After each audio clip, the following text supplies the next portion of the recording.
The people at Crimson Desert, Pelibis, are still hard at work with the game. In today's video, I'm going to give you a highlights of all of the patch notes of the most recent patch that added major changes to exploration, to gameplay, quality of life, things that they're already fixing and that they still continue to fix, that little small quirks that make the game that much more enjoyable. And we're going to be discussing throughout all of that with this beautiful gameplay exploration that I have for you in the background, so that you can enjoy some of the vistas while we talk about the gameplays and the gameplay changes and the things that happened in the latest patch in Crimson Desert. But also one of the biggest highlights is that I'm going to mention, and that you will notice while we do this exploration, is that they actually buffed the stamina while you're doing side exploration. And now if I use my mount, it's only because of pure vanity and because I like to use my mount, because now exploration has gotten so much better and it feels so good while you're just exploring the world because of how stamina system works now, and you'll see it throughout all of this gameplay. But let's just get right into it with the first thing that they did.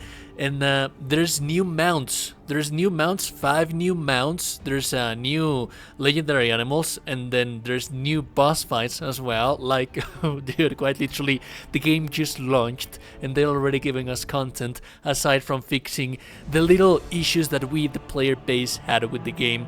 It's just amazing, dude. It's an excellent time to be alive, and I'm just enjoying Crimson Desert so flipping much. I haven't been able to sleep well because I've been playing too much Crimson Desert.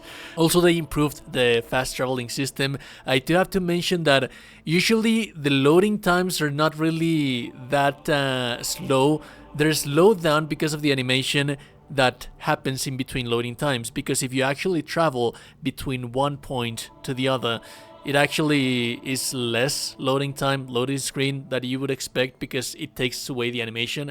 So there's that. And then again, they buffed the flying mechanic of the game, so now flying consumes less stamina, so that you can be airborne for that much period of time without you consuming the stamina.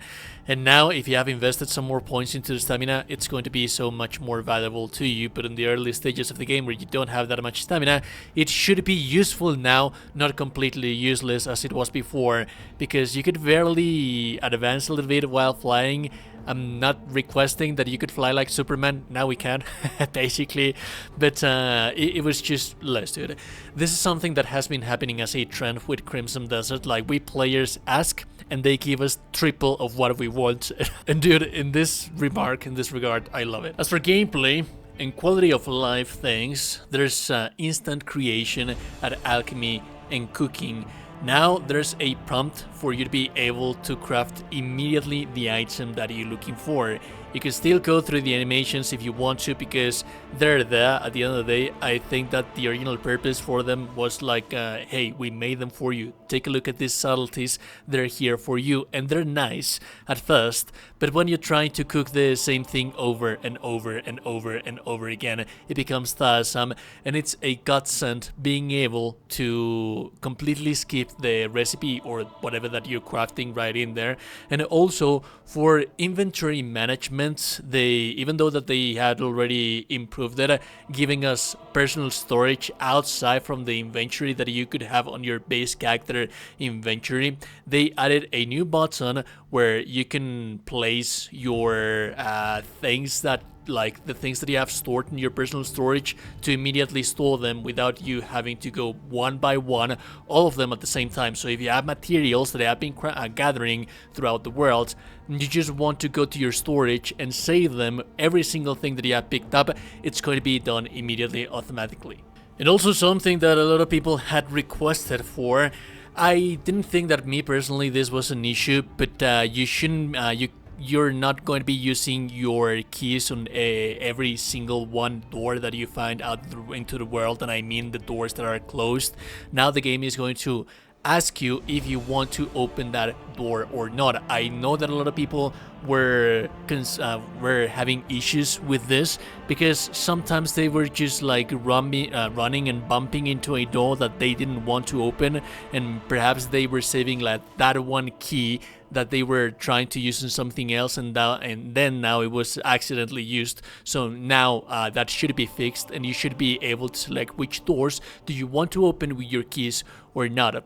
And also one more godsend, I think that this is what's going to improve the early stages of the gameplay so much more. I'm not really that much into that anymore because my character is fully maxed out and things like that. But gathering, if you have the specialized tools for gathering, that being the driller and the specific saw for you to cut trees, this is not going to work with like mining the mining picks and the lodging axes. You essentially, if you're using those specialized tools that you can get from several ways into the world, you're going to immediately automatically collect all of the materials, dude, and this is a godsend. Quality of life, very, very, very needed. And there's still some kind of progression in here and some kind of sense of upgrade, because while they had already improved, this was something that was already buffed in the previous patch. It requires for less hits for you to, like, for example, cut down trees. But now, if you progress your character, you get the specialized tools, it feels rewarding for you to get those specialized tools that they're going to immediately collect the materials that you're trying to collect without you necessarily having to pick every single material up again. As for combat and controls, they simplified the running animation. This is something that a lot of people were complaining about, and to some extent it's still working as it used to work. Like, you still have to press the prompt or the button for you to keep running at a higher speeds, but now it should be responsive. On the prior patches they fixed the jumping, which was not functioning in some specific certainties. Now that jumping, I'm talking about the previous patch, now jumping has made platforming so much easier. But now if you hold the running button, your character is going to run, and you still need to press the button again to increase the speed of your character, but now you don't necessarily have to constantly be pressing the button for your character to keep sprinting. So it's a little bit simplified, and it's still working as it was intended at the base game. I never really had issues with this, and as a matter of fact, I think that it feels immersive for my character to be running as I press more the button, but I know that some people might get annoyed by that, so that now has been simplified that much more. And also, for the boss's AI, this is something that, this is the second update. I'm not sure if they're entirely going to be able to fix this, but this is the second update where they're trying to do that. Whenever you were using a peel to revive during a boss fight, they would do animations, they would do attacks, or they would do things that they would kill you before you could get up again.